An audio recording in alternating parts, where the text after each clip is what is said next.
말씀은 요한계시록 20장 4절로 6절 말씀입니다.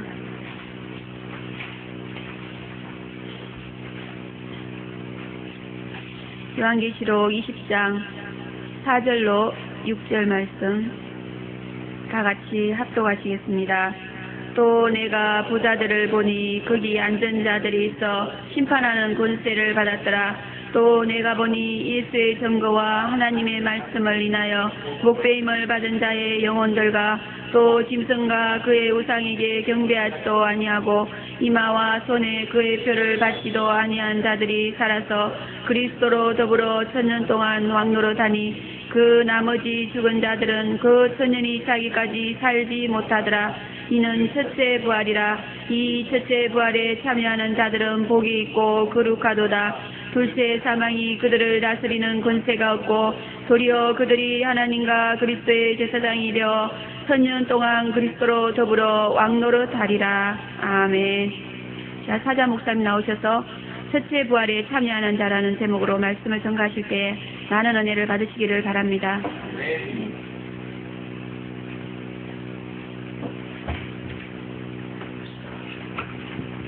기도하겠습니다. 거룩하시고 선능하신 아버지 감사합니다. 오늘도 저희들의 생사복을 주관하사 하나님의 은혜와 축복 가운데 가도록 역사하시니 너무나도 감사합니다. 거룩하신 아버지 시간도 저희들에게 이 말씀에 하나님께서 가장 귀하고 아끼신 복을 주시고자 불러주신 줄로 믿습니다. 하나님의 축복에 대해서 잘 배워가지고 반드시 이 복을 받는 그러한 신령들이 될 수 있도록 이끌어 주시옵소서. 거룩하신 아버지께서 이 시간도 부족한 영을 속에서 성령 충만하게 하시고 7명의 성령 재림명을 부어주시어서 오직 주의 말씀만을 전할 수 있도록 축복해 주시옵소서. 예수님의 이름으로 감사하며 기도합나이다. 아멘. 네, 고린도 전서 15장 22절부터 24절에 보면은 아담 안에서 모든 사람이 죽은 것 같이 그리스도 안에서 모든 사람이 삶을 얻으리라. 그러나 각각 자기 차례대로 되리니 먼저는 첫 열매인 그리스도요, 다음에는 그리스도 강림하실 때 그에게 붙은 자요, 그 후에는 나중이니 저가 모든 정사와 모든 권세와 능력을 멸하시고 나라를 아버지께 바칠 때라. 저가 모든 원수를 그 발 아래 둘 때까지 불갑을 왕노를 하시리니 맨 나중에 멸망받을 원수는 사망이니라. 그런 말씀이 있습니다. 이 본문은 부활에 대한 순서입니다. 첫 열매 부활은 예수 그리스도다 그렇게 말하고 있고, 그 다음은 그리스도 강림하실 때 그에게 붙은 자다 그렇게 말씀합니다. 다시 한번 재림 때에 그에게 붙은 자다 그런 말입니다. 그래서 계시록 19장에 보면은 예수님이 재림하실 때 그 뒤를 따라오는 수많은 백마 부대가 있는데 바로 그들이다 그런 말인 것입니다. 그리고 이들이 순교했다가 부활하여서 그리스도의 군대로 세상을 진멸하려고 오는 첫째 부활에 참여하는 자들, 곧 그리스도의 군사들이다. 우리가 이렇게 정리할 수 있는 줄로 믿습니다. 또 그 후의 나중은 예수께서 모든 정사와 모든 권세와 능력을 멸하시고 그리고 자기의 나라를 아버지 하나님께 바칠 때다 이렇게 말하고 있습니다. 그러므로 여기 그 후에 나중에 부활한 자들은 그리스도의 나라인 천연왕국이 끝나고 벽보자 심판 때 부활하는 그런 자들로서 이 부활은 심판의 부활, 생명의 부활, 악인의 부활, 의인의 부활 이렇게 말하고 있습니다. 그래서 오늘 본문 말씀은 이렇게 첫째 부활에 참여한 자들의 복에 대해서 계시해주고 있습니다. 그러나 성도들은 현실이 너무나도 각박하다 보니까 이렇게 내세에 받을 복보다는 현실에서 받을 복에 대해서 더 큰 관심을 갖고 있는 것 같습니다. 그러나 현실의 복은 안개와 같고 이슬과 같은 것이지만은 내세의 복은 영원한 것이다 그렇게 말씀하고 있습니다. 그러므로 아무리 현실이 각박해서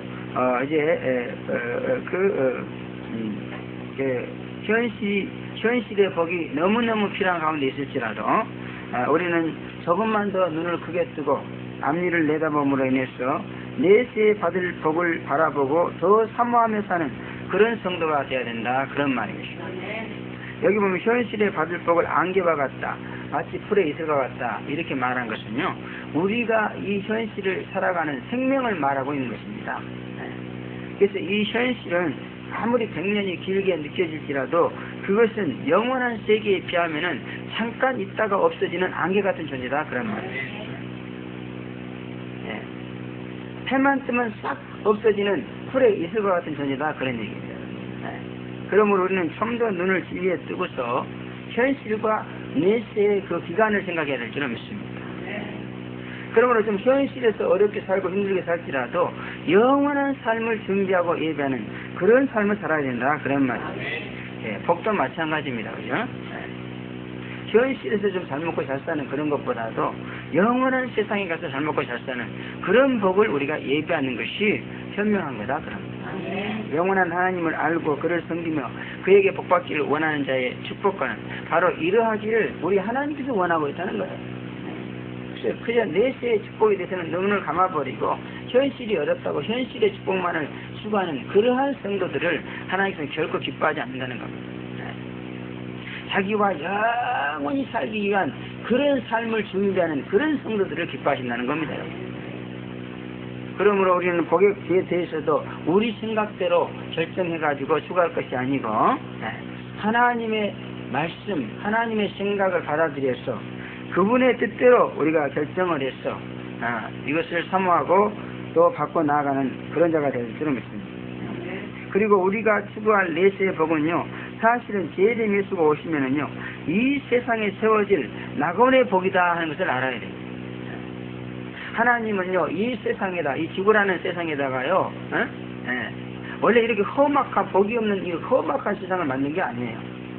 에덴 동산에서 아담과 하와를 만들어 놓고요, 온갖 복을 다 주었습니다. 그리고 그들과 함께 영원히 이 지구에 살기를 원했어요. 그러나 결국 그들이 자유로 그것을 결정하기를 원했습니다. 그래가지고 그들의 그 복에 대한 권위와 또 자존심을 인정해 주기를 원했다 그런 말이에요. 그러나 아담과 하와는 여기서 실패했죠, 그죠? 그래서 그 에덴의 축복을 상실해 버렸습니다. 잃어버린 것입니다. 근데 요한계시록에는요, 이 장차올 넷에 그 예수님께서 오셔가지고 아담과 둘째 아담인 예수님께서 다시 오셔가지고 첫째 아담이 상실해버린 그 축복을 다시 주겠다 그렇게 말하고 있습니다. 그러므로 재림하시는 예수가 와서 우리에게 주시는 축복은 바로 아담과 하와가 상실해버린 이 세상의 축복인 것입니다. 요한계시록은 이 장차올 넷의 복에 대해서 환상과 계시가 가득 차 있습니다. 그러므로 우리는 이 계시록을 통해서 이 내세의 복을 배워가지고 이것을 받기 위해서 사모하고 추구해야 된다 그런 얘기입니다. 근데 아까 공부 시간에도 말했습니다. 우리 인간들은 이렇게 뭔가 생각이 짧은 것 같아요. 그래서 그래서 나중에 보자는 놈 무섭다 이런 말도 있고요. 또 당장 먹기는 꽃감이 달다는 얘기도 있고 그렇습니다.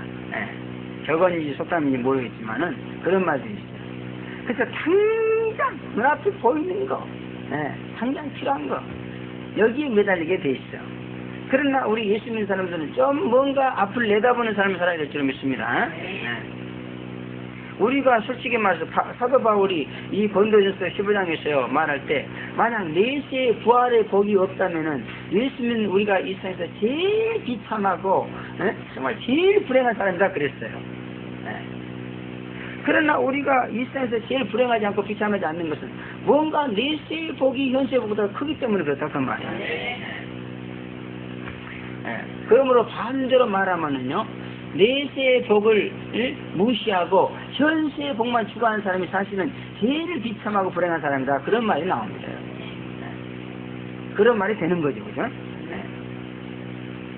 그래서 제가 한 25년 동안 믿었는데요, 내세의 복을 외면하고 현세의 축복만 추구하는 사람 치고 나는 행복한 사람을 못 봤어요.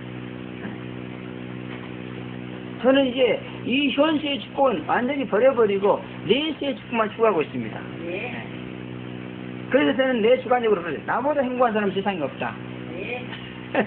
물론 이런 생각이 순간적으로 무너질 때 있습니다만, 그러나 곰곰이 생각해보면 생각없어. 이거는 너무나도 확실한 것 같아요.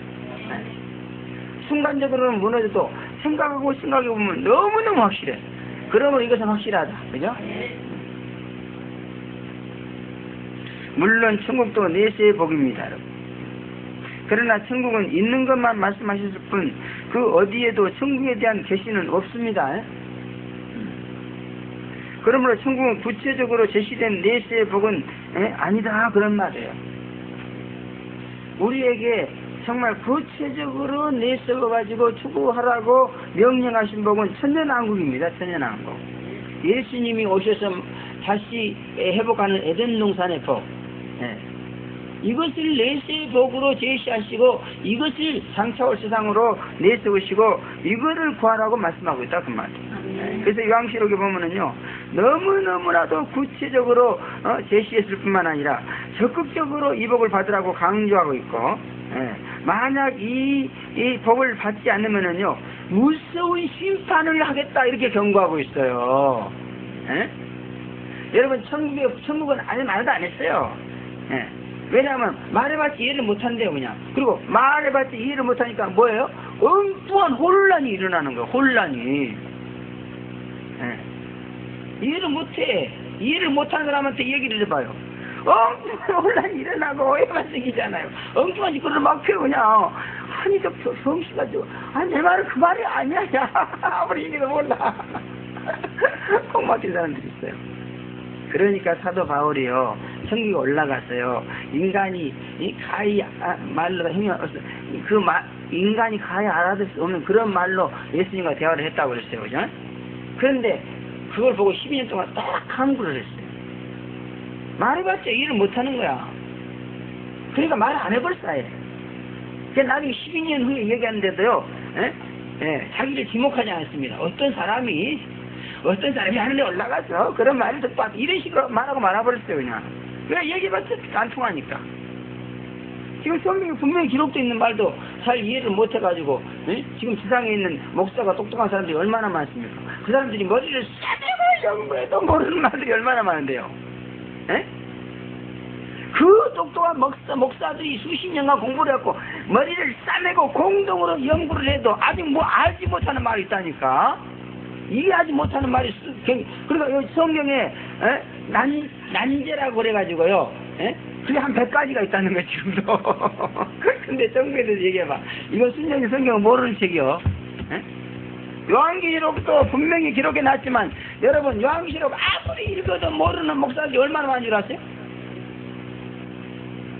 그런 사람이 있어요. 솔직히 나는 목사지만은 요한계시록 모른다 그래요.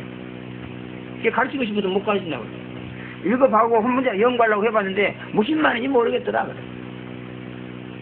지금 목사들이 요한계시록 강인사에 어떻게 다 읽어요. 근데 무슨 말인지 몰라가지고 못 가르쳐.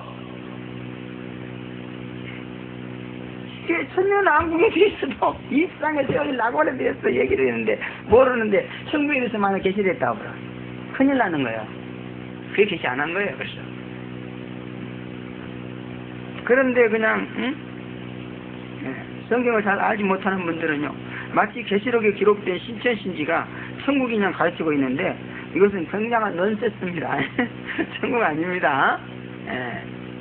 천국에 대해서 관심이 많은 분들은요 요 계시록 22장에 나오는 막 예루살렘 성 보좌 가운데 생수가 흐르고 이 천국이 이렇다고 그래요. 천만의 말씀. 천국 아닙니다. 그리고 그 속셈은요 가만히 들여다보면 모두가 다 재림 믿기 싫은 것이에요. 재림 믿기 싫어서 그래. 그 속셈을 가만히 하고 들어가 보면 그런 야근깨가 그 속에 숨어있어. 그래서 여러분 재림 안 믿고 또 재림 염으로 천연왕국 이 축복에 대해서 이제 무시하고 그 다음에 그냥 곧바로 다이렉트로 천국 이런 사람들은요 전부 이 세상에서 인간적이고 세속적인 신앙생활을 하고 그래요. 그래서 그냥 십자가 예수 믿고 구원받고 천국 간다 이렇게 가르치는 사람들은요 전부 인간적이고 세상적인 그와 같은 신앙에서 벗어날 수가 없어요. 아무리 발동해도 안 돼요. 절실을 해도 안 돼요. 천국에 가서 그냥 모든 것을 다 보고 내려왔다 해도 안 돼. 재림을 가르쳐야 되는 거죠. 재림 믿기 싫은 것은 또 왜 재림 믿기 싫은 것인가? 실정을 끊기 싫기 때문에 그래서 재림 믿기 싫은 거예요. 재림 믿으려면 7정을 끊어야 돼요. 무서워요, 7정 끊는 거. 처음에는 막 그냥 겁이 바짝 나.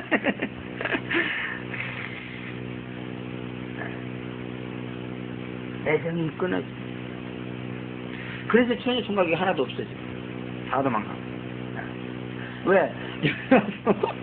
재림을 믿으면 애정이 끊어져갖고 연애 못하거든. 그럼 무슨 맛으로 살겠어? 처녀 총각이 연애 못하니. 혈증이 끊어져. 사정이 끊어져. 그 재림에서는 그래요. 야, 네 사정은 저리 치워버리고, 야, 내 사정은 가서 다. 근데 지금 재림 안 사람 어때요? 주여, 내 사정이 이랬습니다. 내 사정이 이렇게 됐어. 사업이 망해요. 전세금을 올려달라고. 지금 전세금이 없어요. 아버지! 이러고 자빠졌어. 그딴 소리 하지 마, 이 작가다. 내가 다 알고 있어. 그런 건 다 나한테 맡기고, 너는 제발 좀 내일 좀 해. 재림 안 믿으면은 이게 안 돼. 자기 사정이 얽매일 수밖에 없어. 그러나 재림 믿으면은 자기 사정에서 초월할 수 있습니다. 내일은 주님 마음대로 하옵소서. 사막이나 궁궐이나 내 주였으면 무엇인 것이 천국이오니? 뭐가 살아도 좋고 뭐가 어떻게 굴러가도 좋으니 마음대로 하시라. 나는 제일 하겠나이다. 할렐루야. 재림에서 만나면 그렇게 됩니다. 그 실정 끊기 싫어서 그 싸우지 않는 거야. 실정 끊기 싫었어. 아, 실정 끊으려고 하면 얼마나 허무하고요. 그냥 막 처음에는 애롭기도 하고 막 답답하기도 하고 막 얼마나 힘든지 몰라. 특별히 물정 끊는데 이 돈정 끊는 거 이거 보통 일이 아닙니다. 내 돈이 내 게 아니라니까. 기가 막혀. 얼마나 내 마음대로 써지키고 다녔어. 뺑뺑이 돌리고 다녔지 뭐. 그러나 일절 그런 거 없어요. 내 물건이 주님에게로 딱 넘어가 버려. 일일이 샀어야 돼. 내가 내 창고에다가 쌓아놓고도 주님의 허락이 없으면 못 쓰는 거야. 답답하죠, 그죠? 또 한 가지는 뭐냐면 자기 뜻대로 육신의 생각대로 하나님을 섬기는 자의적 숭배자가 되기 위해서 그렇다 그 말이에요. 자의적 숭배는 이방 종교같이 우상 숭배자가 되겠다 그런 의도입니다. 하나님은 계시 하나님이에요. 얘들아 이리 와가지고 내가 계시한 대로 나를 섬겨다오 이런 하나님이에요. 그런데 이방 종교는 살아있는 신이 아니기 때문에 그게 아니에요. 이방인들은 뭐예요? 뭔가 종교심이 있어. 절대자를 만들어갖고 신이라고 하면서 의지하고 싶어. 그러나 이게 살아있는 신이 있어야 뭐 대화를 하지. 그러니까 자기들이 종교를 만드는 겁니다. 그래서 모든 이방 종교는 인간의 마음에서 나온 겁니다. 그러나 기독교의 하나님은 인간의 마음에서 나온 게 아니에요. 스스로 계시하고 있습니다. 스스로 자증하고 있어요. 내가 하나님이라고. 그런데 자꾸 기독교에 돌아가지고 이 기독교의 하나님을 이방 우상으로 만들려고 그래. 한마디로 말해서 하나님 믿겠다고 기독교 돌아가지고 하나님은 핫바지로 만들고 자기가 다 해먹으려고 그래요. 자기 마음대로. 하나님이 기분 좋겠어요? 그거? 하나님이 우상처럼 말도 못하고 움직이도 못하는 분이라면 어쩔 수가 없겠지. 그런 하나님은 전지전능하신 분이요. 그러면 우리가 우리 마음대로 자기를 섬겨주는 거 절대 원치 않아. 철저하게 자기 지시에 의해서 자기가 원하는 대로 해주는 사람을 찾고 있는 거야. 근데 그 안에 이런 사람이 없어요. 적당히 해드리면서 또 지 주장이 나와. 그러나 재림을 믿으면 그런 거 없습니다. 철저하게 통제를 해. 뭘로 통제를 하죠? 7명의 성령을 꽉 뽑아버려요. 7명의 성령이랑 보면 그 7자라는 것은 완전 숫자예요. 완전하게. 뭐든지 완전하게 한다는 거예요. 그래서 7명의 성령을 쫙 받으면 자의적으로 그 무엇도 못합니다. 이 성령에 철저하게 순종해야 돼. 처음부터 끝까지 완전하게. 안 할래? 가. 너 같은 건 필요 없어. 철저하게 내 뜻대로 살래? 에? 오케이. 오라. 너 가. 필요 없어. 그래서 여기서는요, 7명의 성령에게 우리 잔잔한 일은, 소소한 일은 조금 실수를 하고 그래도 봐줍니다.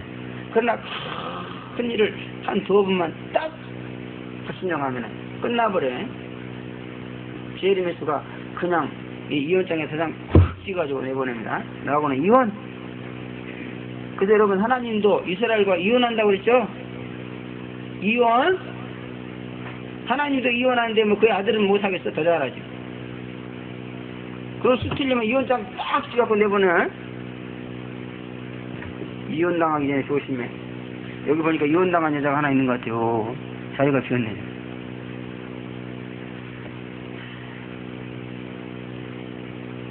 이혼했다가도 다시 또 결혼할 수 있는 거지 뭐. 그날에 오기를 바랍니다. 그러나 영원히 이혼해버리면 큰일 나지 뭐. 4대 교회처럼 돼버려. 4대 교회. 그러므로 우리는 이 재림 예수, 신랑 예수에게 이혼 안 당하려면 철저하게 순종해야 돼. 처음에 100% 순종하려면 너무너무 답답해요. 근데 나중에 너무 좋더라고. 그러니까 내가 자의적으로 숭배하는 기질이 좀 남아있을 때는 설교할 때도 얼마나 골치 아픈 준비할까. 사람 이렇게 할까, 저렇게 할까, 저렇게 할까, 이렇게 할까. 조금 해골이 복잡해. 해골이 복잡해. 이 해골은 하나인데, 성령하고 나하고 둘이 쓰려고 하니까 복잡하더라고. 여러분 컴퓨터 하나 갖고 둘이 쓰려고 해요. 모니터 불나잖아요. 써쓰려고 싸움질하고. 그거 똑같아요. 그러므로 지금 예수 믿는데 머리가 시원하지 않고 해골이 복잡하는 사람들. 성령과 그 해골을 둘이 쓰려고 그러니까 그래. 성령한테 드려버려 해골. 그놈 해골 바가지 딱 성령 올리면 너무나 성령이 시키는 대로 하면 돼 그냥. 얼마나 편한지 몰라. 설교 준비 뭐 일주일에 몇 번씩이다. 걱정 안 해 그냥. 책상에 앉기만 하면 성령이 다 알아서 해줘. 성령이 말씀하시는 대로 그거 갖고 나오면 돼 나는. 내가 내 말 전하나? 내 해골을 통해서 성령이 하나님의 말씀 전하기를 원하는 거예요. 그러므로 우리는 이렇게 자의적 숭배 이거 하려고 그러면은 제일 못 믿어요. 다 맡기시고 성령이 시키는 대로 해라. 처음에는 실수도 많고요. 또 막 성령이 시키는 줄 알고 했는데 아니었던.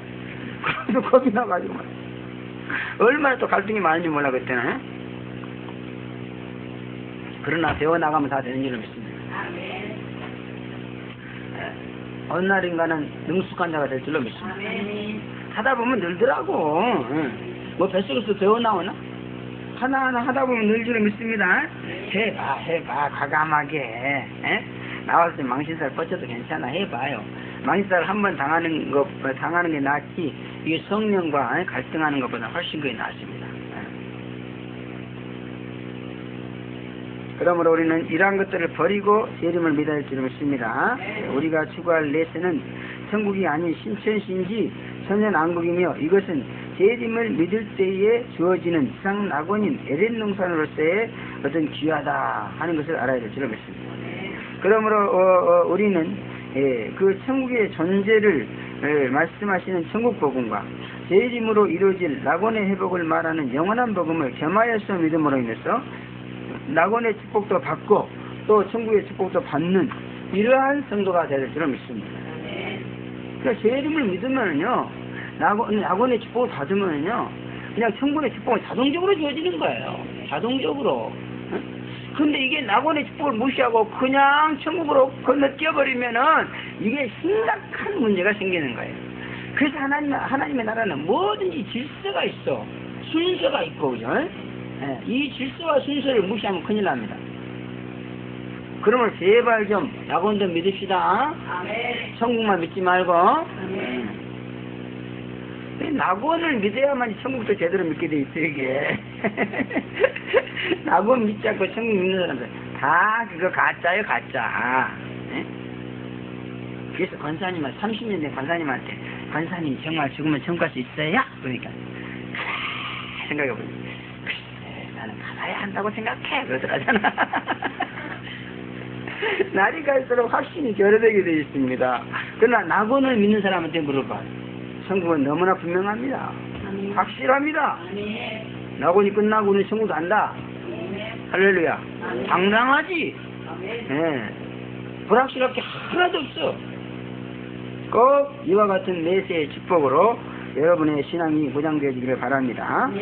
예, 첫째 부활에 참여하는 자들은 심판의 권세를 받는다. 그렇게 4절에 말씀하고 있습니다. 거기 보니까 또 내가 보좌들을 보니 거기 앉은 자들이 있어 심판하는 권세를 받았더라. 또 내가 그 예수의 증거와 하나님의 말씀을 인하여 목숨을 받은 자들의 영혼들과 그 짐승과 우상의 경배도 아니하고 이마우선의 표를 받지도 아니한 자들이 살아서 그리스도로 더불어 천년 동안 왕노릇하니 이렇게 말씀합니다.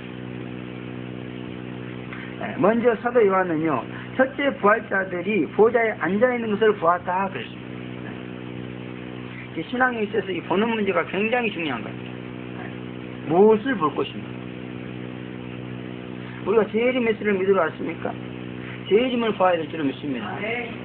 근데 여기 와서 자꾸 딴 걸 보려고. 지금 여기 와서 사람 보고 세상 보려고 여기 왔어요. 여기 그런 거 없어요. 오직 여기서 하나님이 여러분에게 보여주기를 원하는 것은 재림이야, 재림. 요한계시록에 보면 볼 것도 많아요. 근데 우라지게 이건 또 안 보려고 그래. 그리고 엉뚱한 거 막, 우리가 여기 없는 엉뚱한 것이 나오면 막, 눈이 둥그라고 막, 진짜 봤어요? 정말 그런 환상을 봤어요? 막 이러면서, 여기 나온 환상은 아무리 가르쳐줘도 안 보인대, 그네. 미치겠어 정말. 제발 그러지 말아요. 에? 여기 나와 있는 환상 보고 살라고 여기 불렀어요. 김집사가 100억대 재산가가 되는 그런 환상 보라고 여기 부른 게 아니에요. 과거에는 그런 것 보고 살았을지라도 이제 그런 거 잊어버려. 어린 나이 일을 왜 자꾸 하려고 그럽니까? 성인이 되었으면 이제 세상을 봐야지. 어린 나이는 맨날 어린이 세계만 보잖아요. 그래서 이 TV를 봐도요. 아이고 어린이 많아요. 아이고 다 큰 사람이 그거 보고 앉았으면 참 이상하더라고 나는. 근데 어떤 사람은 거기에 폭 빠져갖고 그냥 어린이 많아요 만에 폭 빠져갖고 그것만 보고 앉았어. 근데 하는 짓거리를 보면 비정상이더라고. 그죠? 여러분 성인이 되었고 그런 것 보면서 시간 낭비할 겨를이 어디 있습니까? 그죠? 성인으로서 살아가기 위해서 봐야 될 게 있잖아요. 그와 같이 여러분은 믿음의 성인이야 이제. 그럼 만화 보지 말고 이제는 현실을 봐야 돼. 현실을.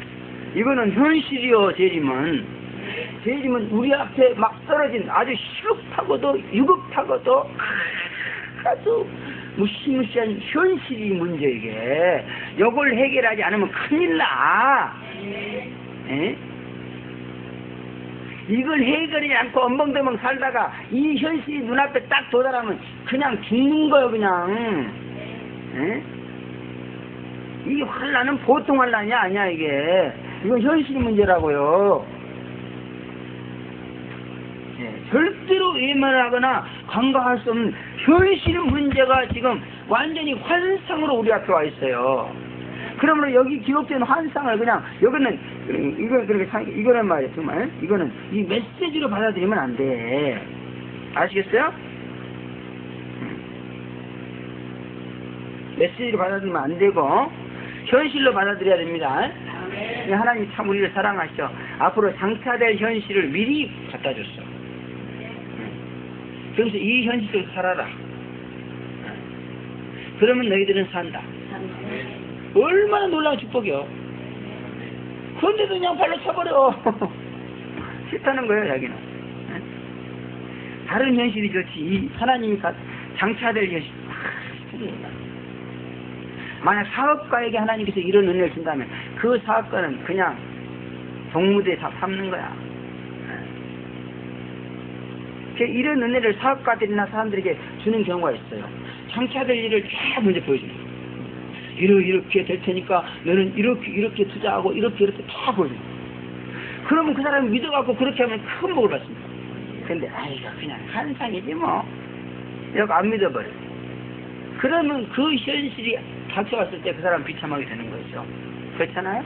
예, 그런 복을 받는 사람들이 기독교는 많이 있죠, 그죠? 그런데 그것도 좋은 일이지만 이거는 정말로 말할 수 없이 이거는 안 보면 큰일 난다니까, 한마디로 말이죠. 제발 보세요. 카메라게 1장부터 철저히 보세요. 전부 그림이에요, 이게. 예? 그림을 글로 쓰는 거예요. 그래서 이것은 메시지로, 의미로 보면 큰일 나. 예. 현실로 봐야 돼요. 앞으로 많은 훗날이 될지 내일 모레가 될지 모르지만 앞으로 일어날 그와 같은 일을 하나님께서 활동사진으로 탁 찍어가지고 보여주는 거와 똑같은 거예요, 이게.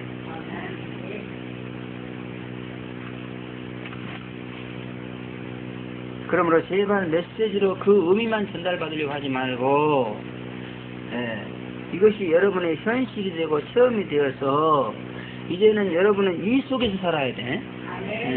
지금 굴러가고 있는 이 한국 사회의 현실을 따라 사는 게 아니야, 우리는. 뭐 대구 참사, 경제 나빠 그런 거 신경 쓰지를 마. 우리는 우리는 이미 그런 현실에서 옮겨왔어요.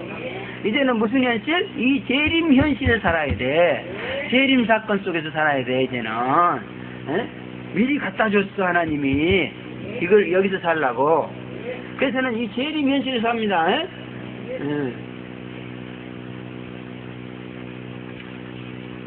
제발 좀, 이 재림 현실을 열렬하게 사모하는 그런 성도가 되어지기를 바랍니다.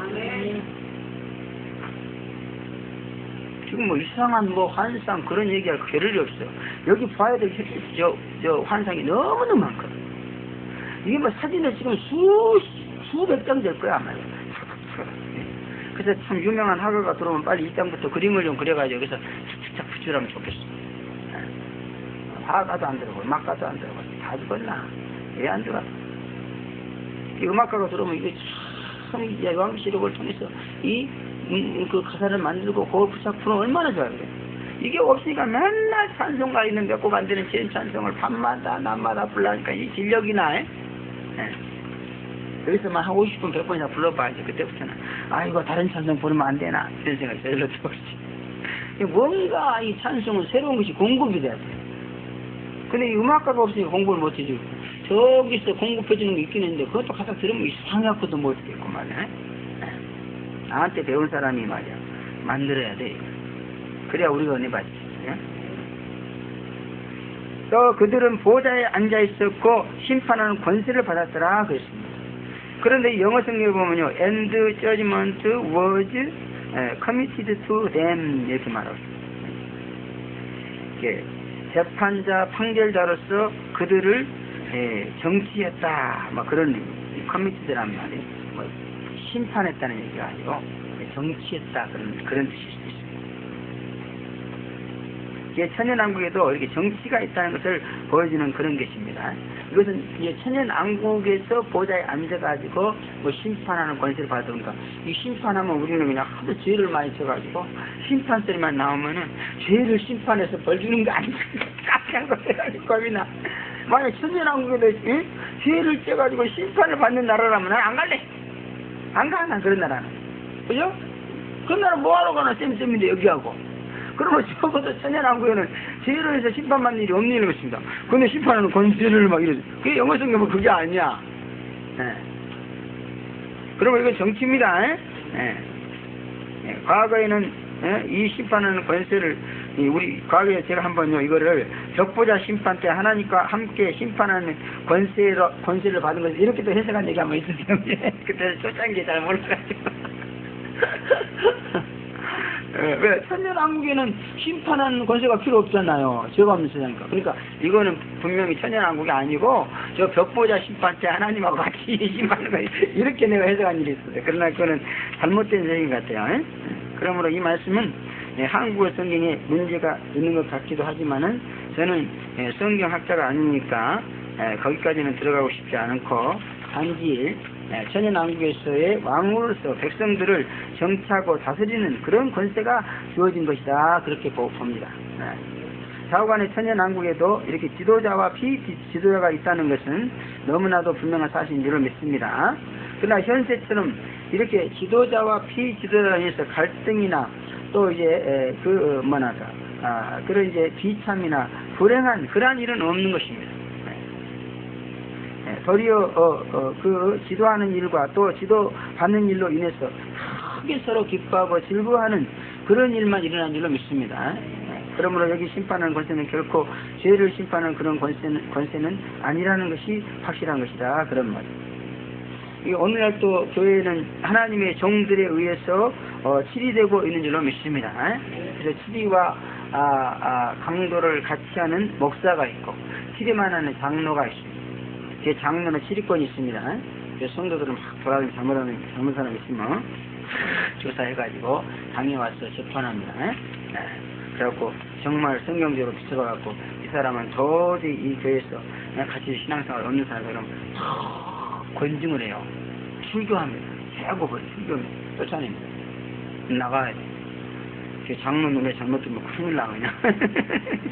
혼나 그냥. 목사도 잘못하면은 큰일 나 그냥. 우리 교회도 빨리 장로가 생겨야 될 줄 믿습니다. 그래야 재림 잘못 믿는 것들 조사로 생기는 거예요. 그래서 문제가 있다면 장로를 파송해갖고 조사하고. 그래서 당회에서 재판을 합니다. 그래서 이 당회가 재판기관입니다.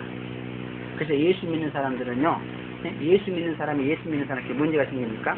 그러면요, 세상 법정에다는 재판을 못합니다. 본도적 입장에. 지금도 하고 있지만 그거 다 불법이에요. 그래서 교회에서 교인끼리 문제가 생긴다. 그러면 그것은요, 당회에서 재판합니다. 그래갖고 당에서 결정한 대로 딱 얘기해요.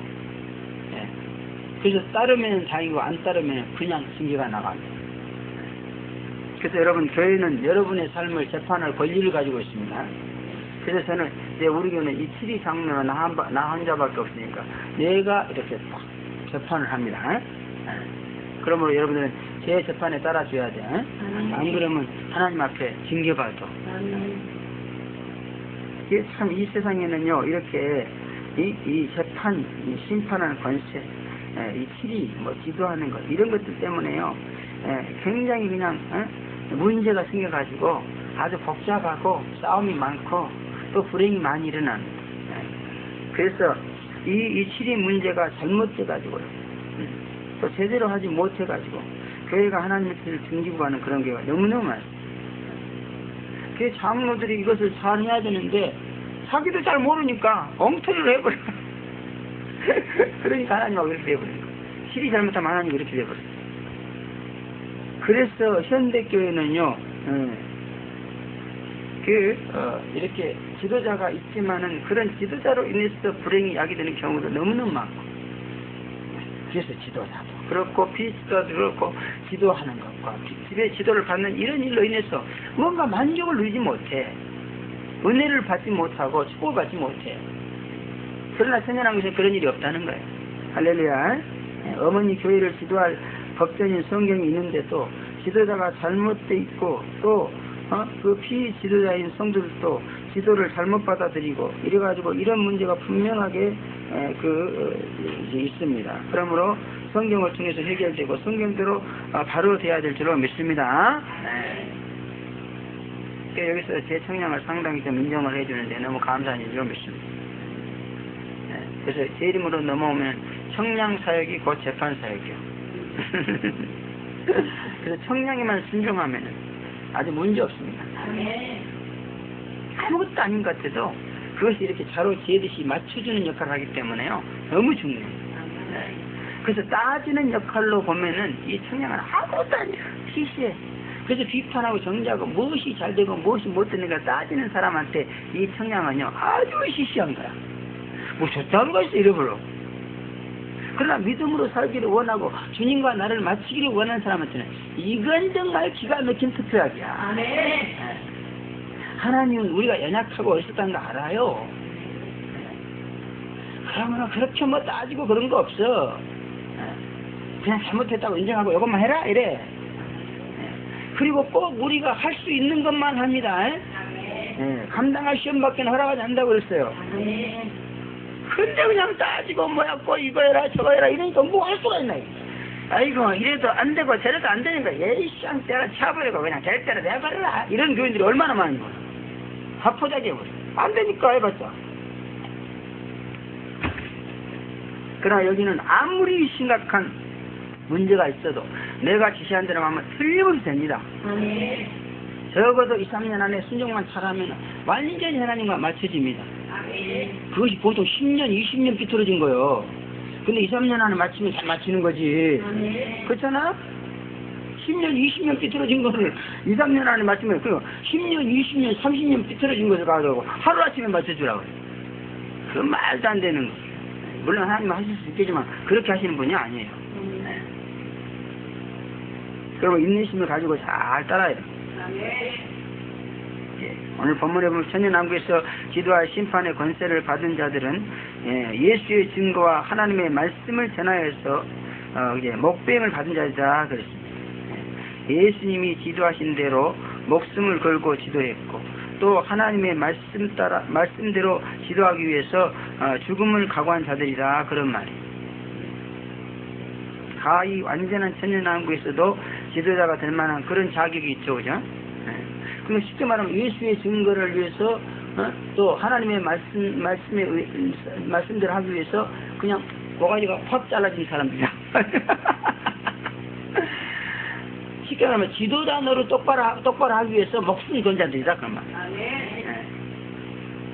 요즘 솔직히 말해서 교회 안에 이런 지도자가 나와야 돼. 목숨 걸기는커녕 잠자는 거 조금만 못 자도 그냥 신경질을 부리고 난리더라고.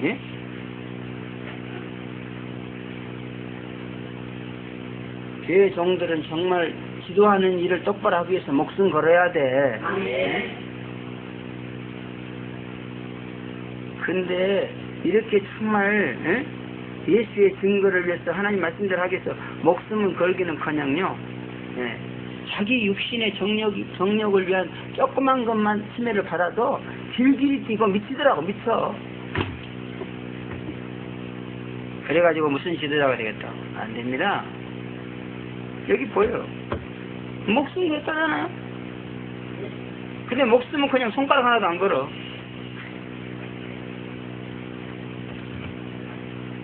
오늘날 지도자와 비지도자가 분발해야 될 그런 자리입니다. 주님은 지상교회 안에서도 이와 같은 지도자를 찾고 계시는 줄로 믿습니다.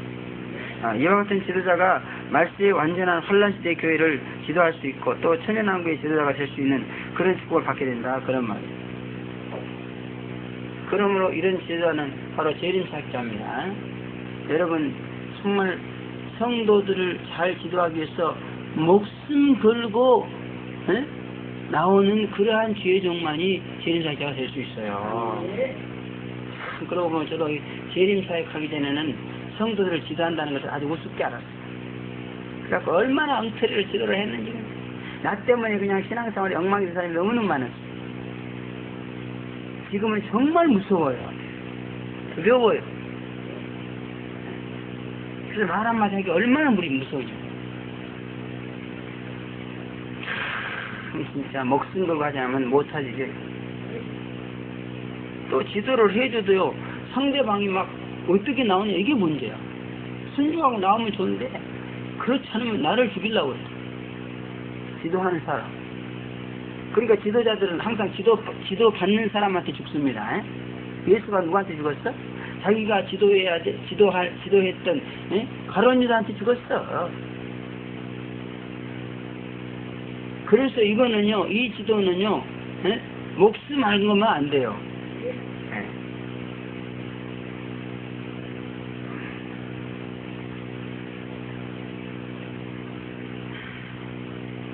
목에 칼이 들어와도 하나님의 말씀대로 증거하고 가르치겠다 그런 말입니다. 말씀에 대한 진실하고 거룩하고 헌신적인 정의감이 아주 불타는 사람이다. 말씀대로 하기 위해서는 자기 생명도 주기가 됩니다. 그래 더 이상 무엇을 절대로 말씀을 구부러 드리지 않는다. 그 누가 뭐라고 했어? 자기하고 아무리 잘 맞는 자기 부인이가 아니라 비성경적으로 나오면 안 된다는 거예요. 절대로 받을 수 없다는 거예요. 그러면 여러분 이런 지도자 앞에 가서 비성경적인 자기 주장을 관철하려고 하면 안 됩니다. 그럼 이 주의종 죽이는 거예요.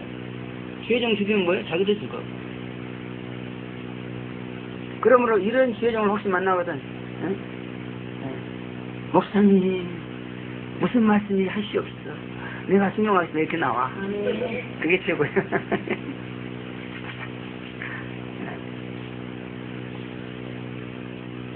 요즘처럼 자신의 학력, 학연, 지연, 혈연, 또 기득권을 위해서라면 하나님의 말씀의 진실을 헌시짝처럼 버리고 강단에서 별의별 소리를 다 해야 되는 그러한 지도자들이 우글거리고 있는 그런 세상에 정말 이런 지도자들이 빨리 나타나야 될 지금 있습니다. 말세가 되면요 전부 그런 짓.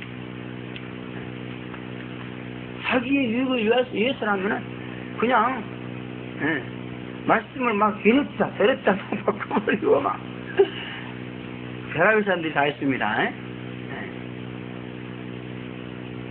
오늘은 종교 자원주의와 또 고상한 신학적인 용어가 나와가지고 또 한번 WC 에큐메니컬 운동이 바로 그런 거죠. 초종교 통합 운동이에요.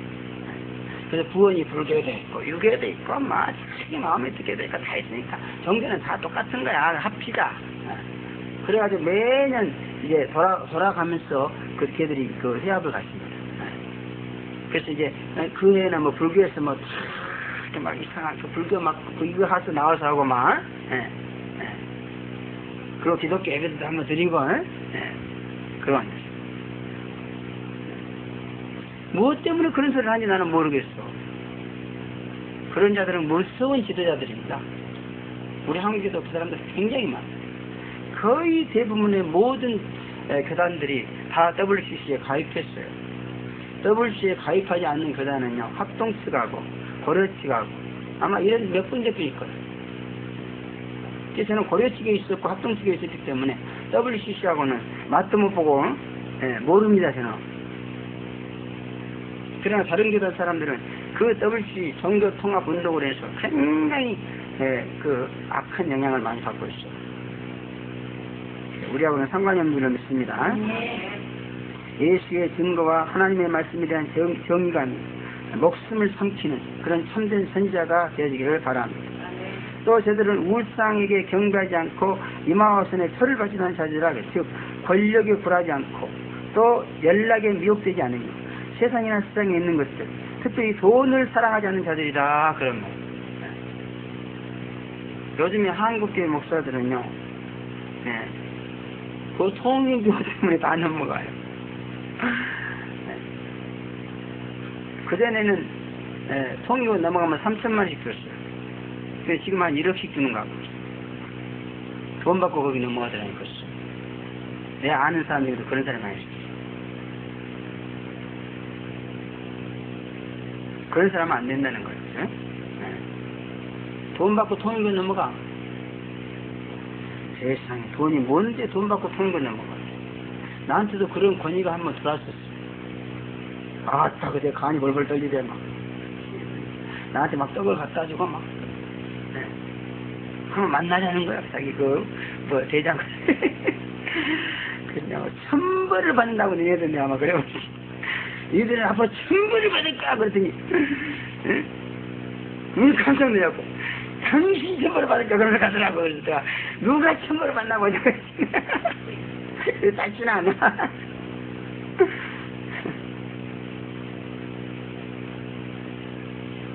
우리는 이 돈에 굴복하면 안 됩니다. 돈 때문에 신앙 팔아먹으면 안 돼. 다른 사람들은 그래. 아이고 저 사람 뭐 돈이 없으니까 저런 소리 하지. 돈 그냥 한 몇십억 갖다 줘봐. 이거 안 넘을 줄 알아? 이렇게 생각해. 그러나 나는 하나님이 붙잡아 주시니까 안 넘어갈 줄로 믿습니다. 겸손하게. 겸손해야 돼. 하나님이 도와주니까 안 넘어가지.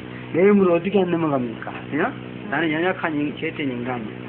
그러나 하나님이 나를 사랑하시기 때문에 안 넘어가도록 그래서 이번에 뭐 돈 얘기 나와, 하나님 뭐 돈에 대해서도 응답을 이번에 해가지고 또, 한 번 또 내가, 탁갈리더라고요. 예. 아, 돈으로 응답하는 건 또, 처음인 것 같아요. 예? 아직까지 돈 가지고 이렇게 응답한 일은 없어요. 그냥 한 두서너 번 응답이 왔는데, 진짠가, 가짠가, 이제 현실로 나타나야지 뭐. 예. 맨날 응답만 오고 현실 안 나타나니까 이게 말이야. 약해졌어, 믿음이. 좌우지간 하나님의 뜻대로 될 줄로 믿습니다. 그러나 우리는 돈 사랑하면 안 돼. 돈을 사랑하면 일만하게 뿌리가 된다. 돈 좋아하지 마. 돈 밝히지 말아요. 주판 굴리지 마. 주판 굴리면 죽어. 그냥 뭉텅이 있게 써. 그냥 있으면 팍팍 쓰고 없으면 말어. 앞으로 돈 주면은 그냥 주머니 뒷주머니 차지 말아요. 그 하나님의 교회에다 툭딱 갖다 바치라고 주는 거예요 지금. 뒷구멍이 또 쭉 내려버려. 사명까지 뺏겨버려. 네, 우상은 짐승 우상이라 그랬습니다. 덧글자 우상입니다. 일제 때 신사를 교회 강당에다 붙여놓고 일본 귀신에게 절하고 예배드리라고 했듯이 짐승인 덧글자 우상을 교회에 세우고 절하라 그런 때가 온다. 그리고 이마와 오른손에 찍는 표는 돈을 말합니다. 그러므로 교회에 진정한 지도자가 되려면 절대로 권력과 돈에 굴하지 않는 그런 주의종이 되어야 된다. 그런 말이야. 목사들이 왜 그렇게 돈에 대해서 얽매이는지 몰라. 교회가 커지면 나도 그럴지 모르겠지만 절대로 목사들은 돈에 얽매이면 안 돼.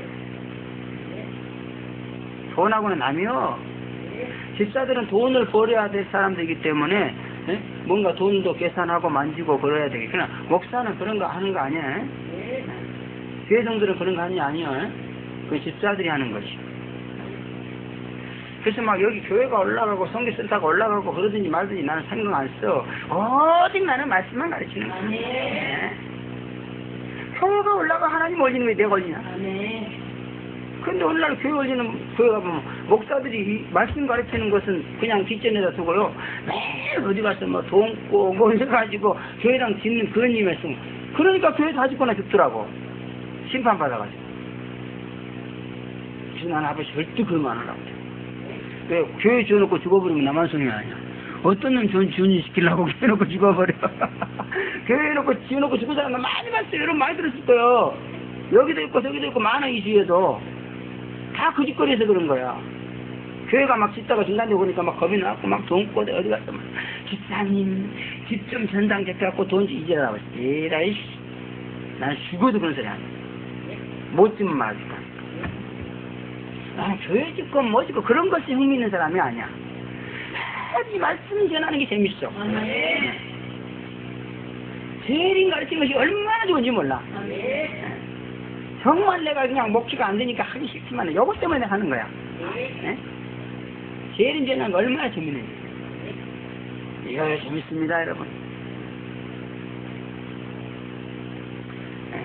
또 목표를 받은 영혼들과 우상에게 경배하지 않고 이마에 오른손에 돈을 받지 표를 받지 않는 자들이 살아서 그리스도적으로 천상 어학을 하더라. 이게 첫째 부활자다. 이렇게. 그래서 첫째 부활자는 이렇게 두 부류입니다. 위에는 보면 뭐요? 예수의 증거와 하나님의 말씀을 인하여 목표를 받은 영혼들 이렇게 말하고 들과 그 다음에 뭐예요? 그 다음에 뭐예요? 우상에게 경배하지 아니하고 이마나 손에 표를 받지 아니하는 자들이 살아서 이 두 부류입니다. 그래서 첫째 부활자는 두 부류예요.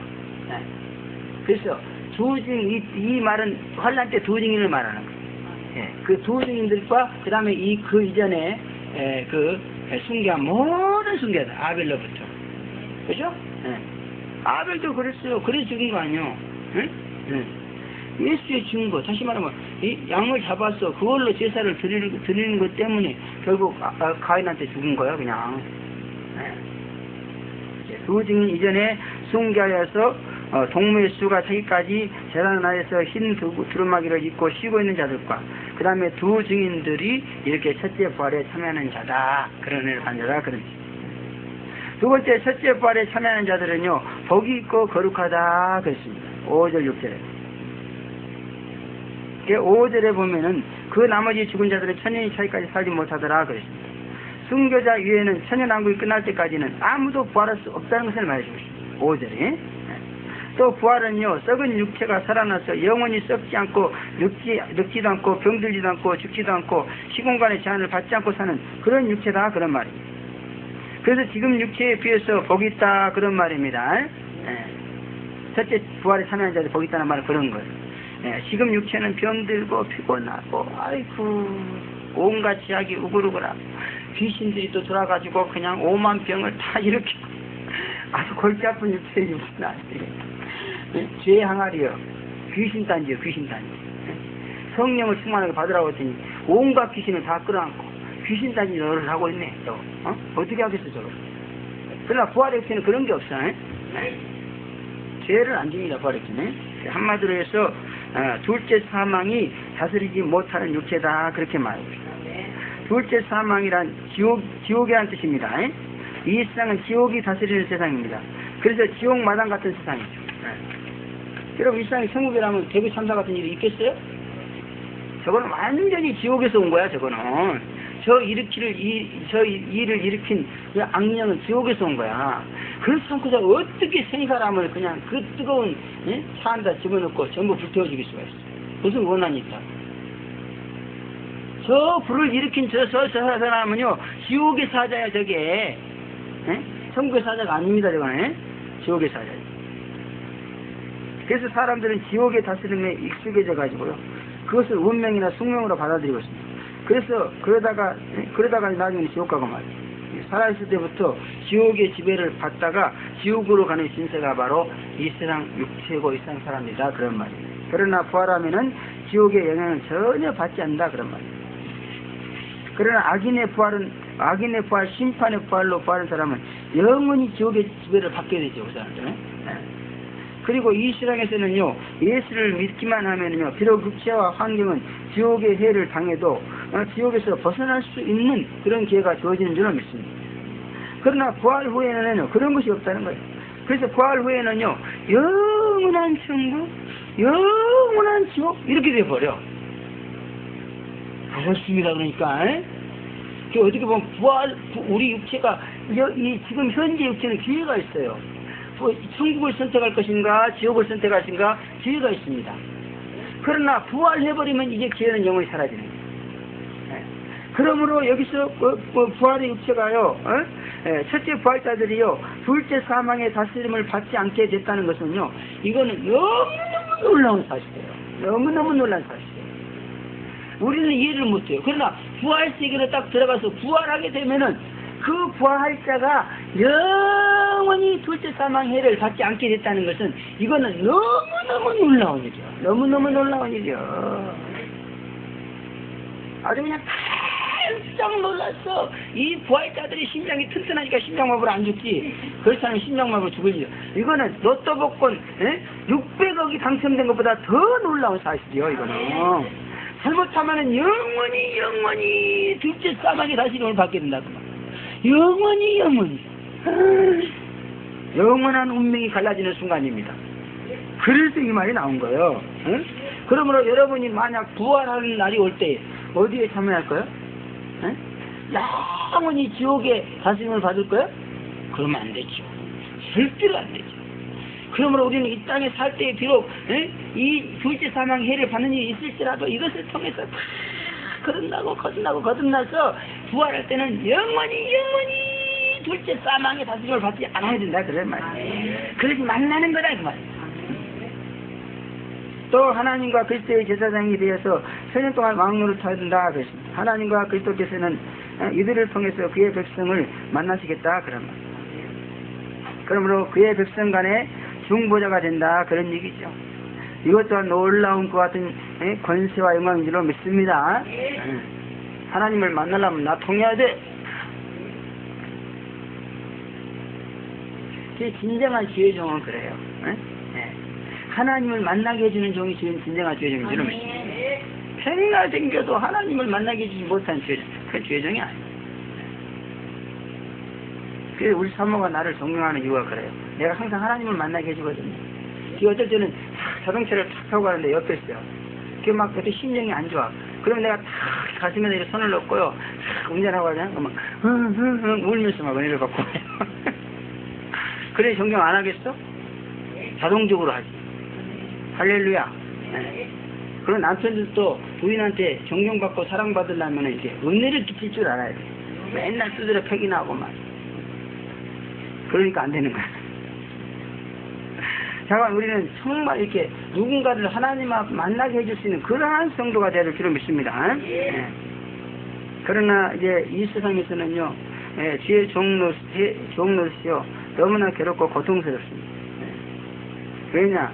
이게 이 세상에서 주의 종로는 이제 하나님을 만나게 해주려고 해서 너무나 힘들어, 그죠? 그러나 천연왕국에는요 하나님을 친히 뵐 수 있고 예수님도 친히 만날 수 있습니다. 그러므로 천연왕국에서 하나님을 섬기는 이러한 일은 너무도 쉽고 영광스러운 일이다 그런 말이에요.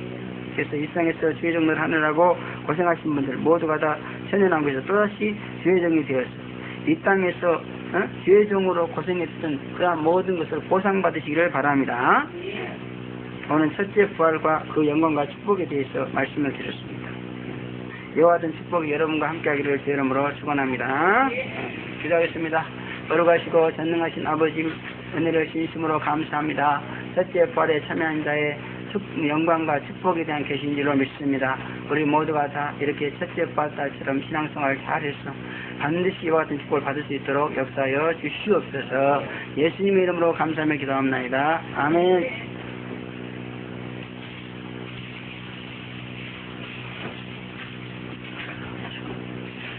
찬송가 233장 들으시겠습니다.